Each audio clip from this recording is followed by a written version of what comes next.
Hey, welcome back to What's Mike Doing? And it's been a good while since I posted any videos on the 1990 MasterCraft Prostar. But today we're going to get some more work done. But it's not the boat we're going to work on. It's going to be the trailer. This trailer is beat, it's worn out, it needs all kinds of TLC, so we're going to get that done today. We're going to go through a process of jacking the boat up and pulling the trailer out from under the boat, setting the boat down on a bunch of blocks. I got a buddy coming up here and he's bringing with him some kind of a hoist situation. So we'll see what that looks like. The goal is to make this trailer look as good and function as well as the boat. So let's get started on this project.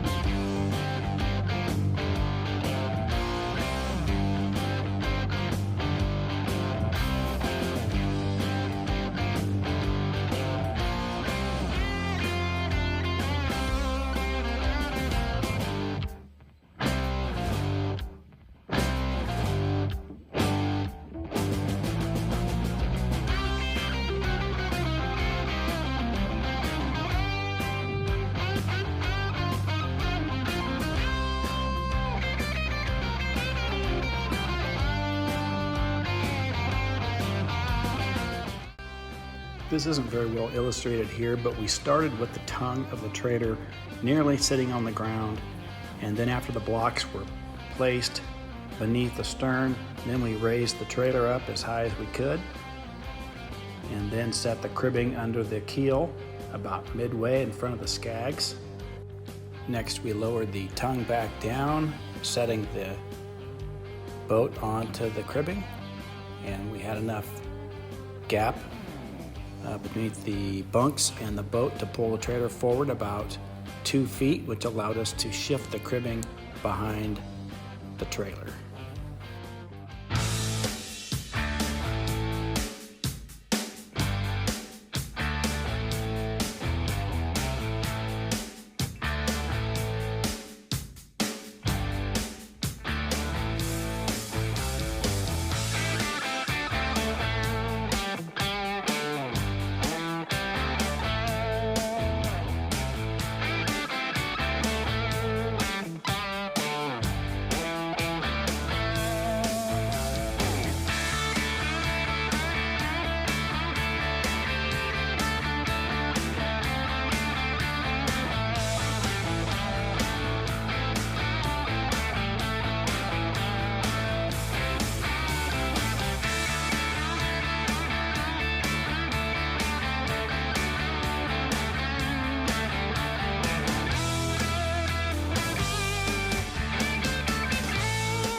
Okay, well, as you can see, we got the trailer out. Boat is sitting up on some cribbing there, and I got to tell you, I didn't have any idea how this was going to turn out, especially once my friend Tom brought over this rack crane. Really had no idea what he was talking about when he said he was going to bring this over, but I got to tell you, it really made it easy, a lot easier.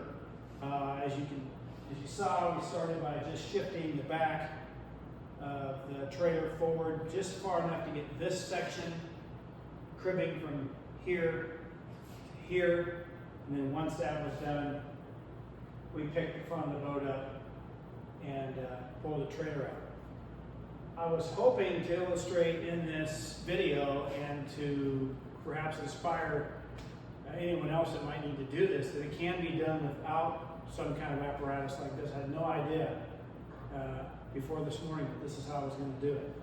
We could have slowly shifted the boat or the trailer out from under the boat by shifting the blocks over these cross members and just slowly, about a foot or a couple feet at a time, move this out. Problem though was going to be when we got to here, because the center cribbing for the bow, it really is best to have sitting right there on the keel, but when we get to here, we wouldn't have been able to do that because this structure of the trailer is in the way. So we would have had to pull the cribbing back and have two sets of blocks and work through this tight little area. And it could have been done, it's possible, but I think it would have been very tedious. Okay, we've made good progress yesterday. I worked a little bit more on the trailer after getting it out from under the boat. As you can see, I've already got the bunks removed. They both need to be completely replaced and recarpeted. I've got leftover carpet from the boat. I need to determine whether or not it's enough to recover the bunks and the little inner fender boards. So we'll check that out here in a bit. All right, here's the winch. And like I mentioned, it's in pretty fair condition. I don't think it's something I need to replace, but I do need to replace the strap because it's pretty crispy and crusty. And although I hardly ever use it, if I ever was to have to pull the entire boat up, I really wouldn't want to depend on it. It's pretty crusty, so I'm gonna buy a new one. They're somewhere in the neighborhood of $15 to $20 on Amazon. So I'm gonna take this off. I've already loosened up this little 10mm nut here. Basically, it goes around this little shaft, and then you begin wrapping it around itself. So I've never seen the inside of this before, so that's all it took to get that out. And we'll put this back in here so I don't lose it. And we'll set this aside until I go to put it back together. It's got a little bit of dirt and stuff in here, and I'll clean it up just because I want it to look like new, like everything else will be on the trailer. The other thing I'm working on are these are the little light mounts for the back of the trailer. They were pretty bent up. I've straightened this one up pretty well. This one still has some problems, so I'm going to put it in the vise and do my best just to straighten this out a little bit. They don't have to be perfect, but I want them to be straight for the new lighting.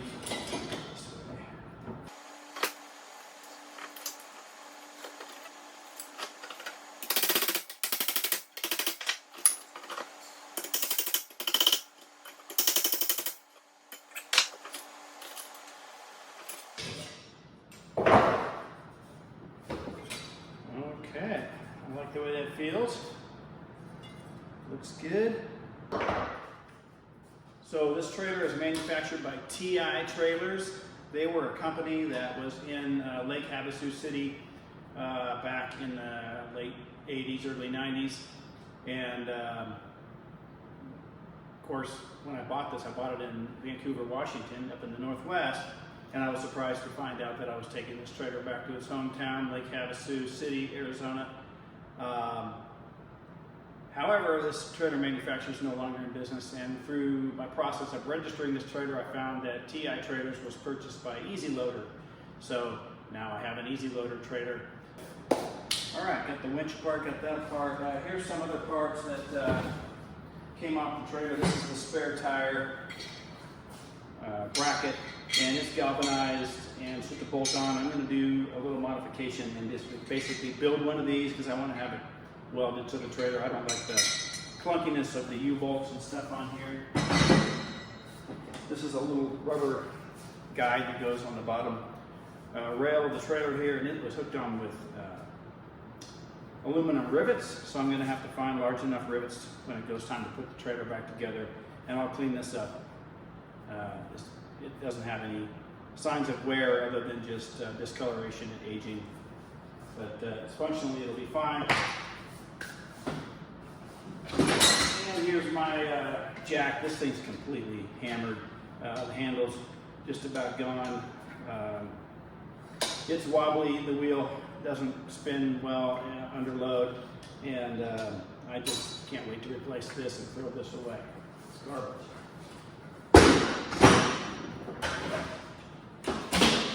All right, let's get the wheels off this thing.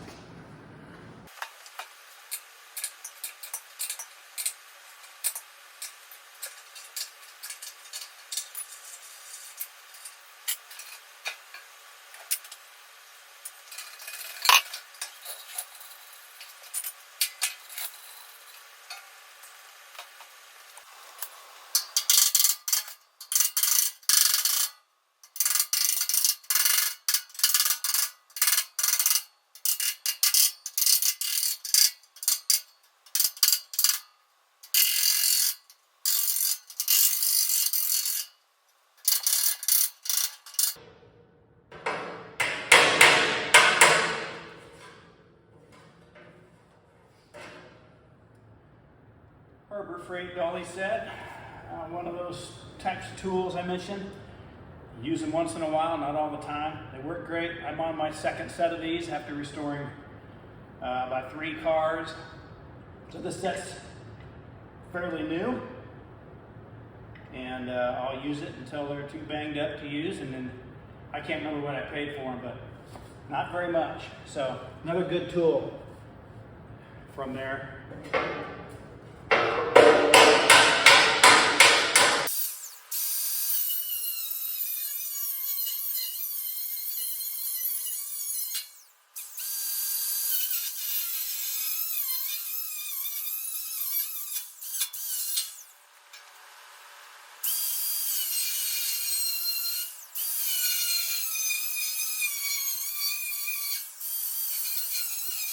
Okay, I've got all my measurements for this recorded, and I'll be able to use this for somewhat of a pattern. The new piece will go just inside here, so I got to get all this ground down and ready to go.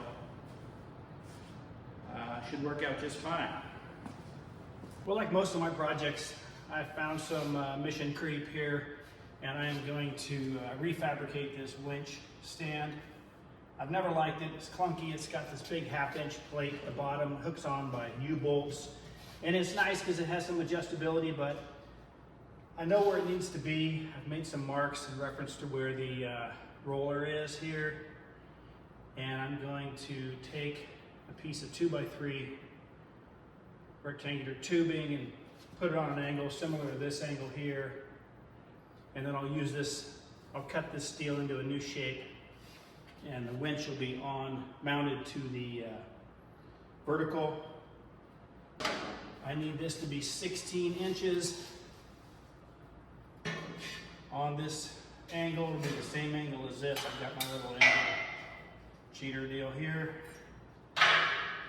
And so I will cut that angle like that.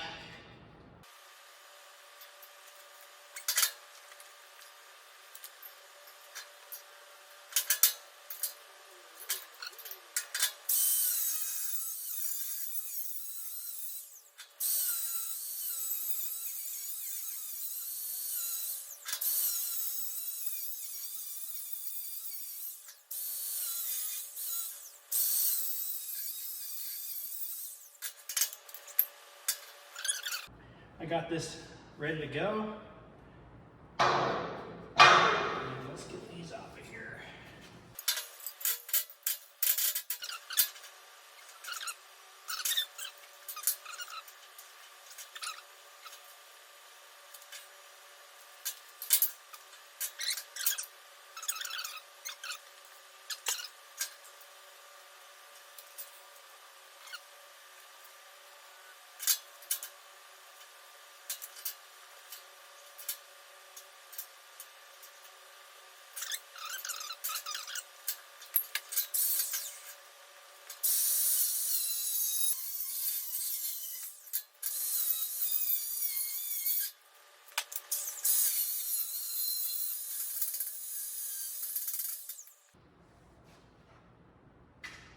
Okay, that is for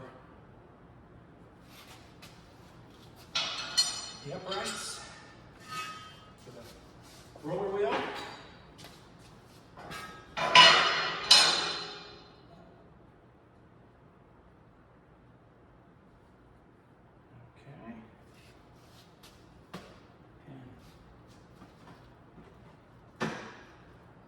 Everybody see where I put that thing?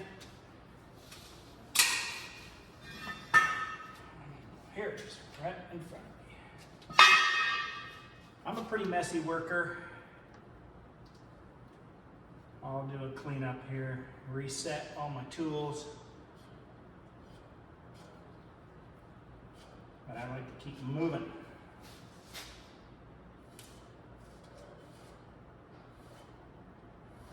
It has been a heck of a day.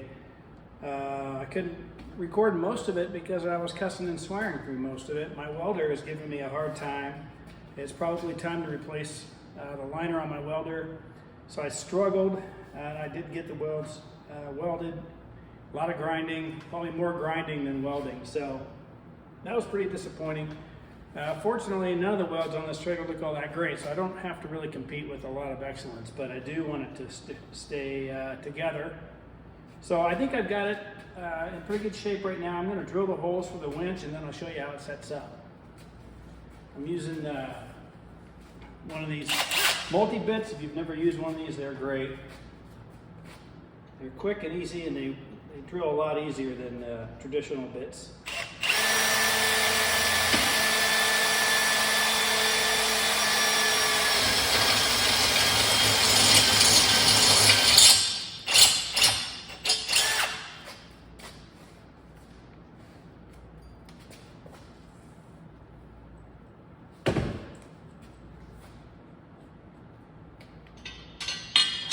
Okay. All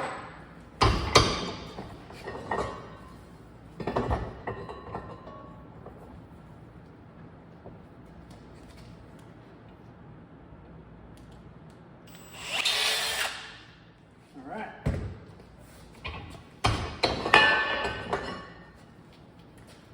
So my winch will mount up right there.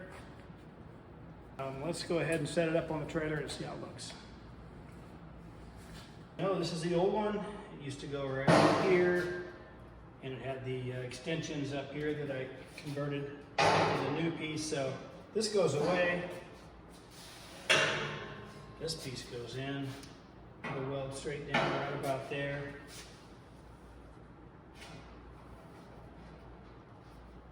And now one thing that I'm going to have to do is my 3-inch roller is not going to work for this setup. So what I need to do is there's a different kind. It'll have a, well, this is a 3.5 actually. I'll need to get a 3-inch. It's actually a 1, 2, it's like a 3-piece roller. It has a flange out here, This goes between the outers, and then there's one that looks like this in the middle here. So I'll go down to West Marine and pick up one of those. Happy with how this is gonna look. It's gonna be a lot more streamlined and cleaner than that big clunky piece of steel. I've also swapped out my little cup. It is a little more modern. It's got the this kind of release here. What you see on most new boat trailers. My old one was just worn out. Fight it every time I put it on the truck, so spend a few bucks and update this as well. So this is going to be 2 big improvements. Be a lot cleaner, a lot more functional. Hey, it's been a couple of days since we started this project, and I now have the winch stand done. All the welds are complete. This is the last weld I had to work on, and that's done. I've also been working on drilling all my holes for the lighting. And this morning we spent a few hours getting the bent up cage redone. So I've got the new steel bent. I'll walk you back there and show you that.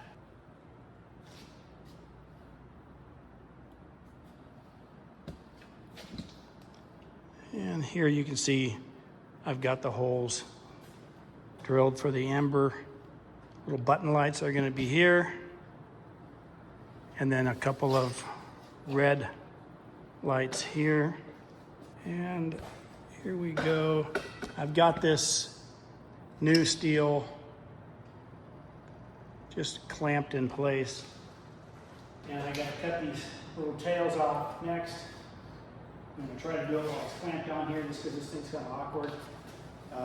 These bends, this was pretty much an old school fabrication shop. I got a quick video that will show us putting, preheating these and bending them just basically off the edge of a table. I've got this piece cut. We'll go here.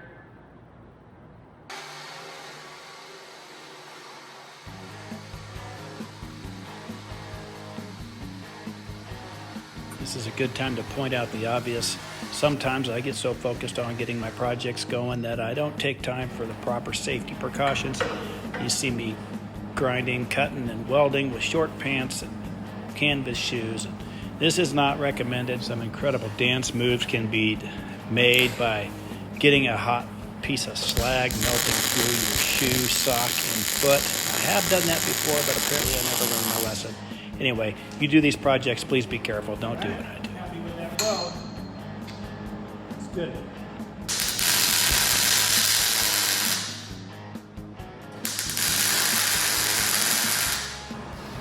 Okay, I like where everything is set. This side is perfect. That side, I'm going to try to tweak just a little bit. I need to get a series of spot welds over here.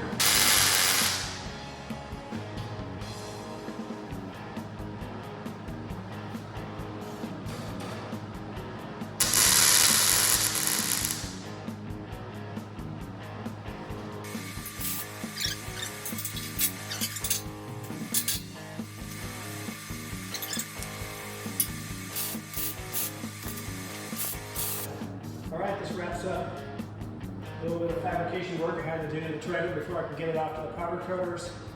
I was really happy with how this turned out. There's the old one here. You can see it's completely mangled up. I have no clue whatever happened to that plate, so we're good to go. And next episode, we'll bring it back from the powder coaters and we'll get it wired up. We'll get the bumps redone, and we'll get this back underneath the boat.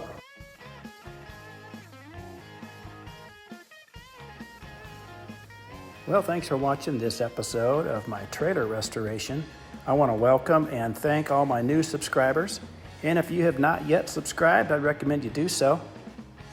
Be sure to ring the bell so that you are notified when the next video comes out. Also, don't hesitate to send me a comment. I try to reply to those, and I do appreciate everyone watching.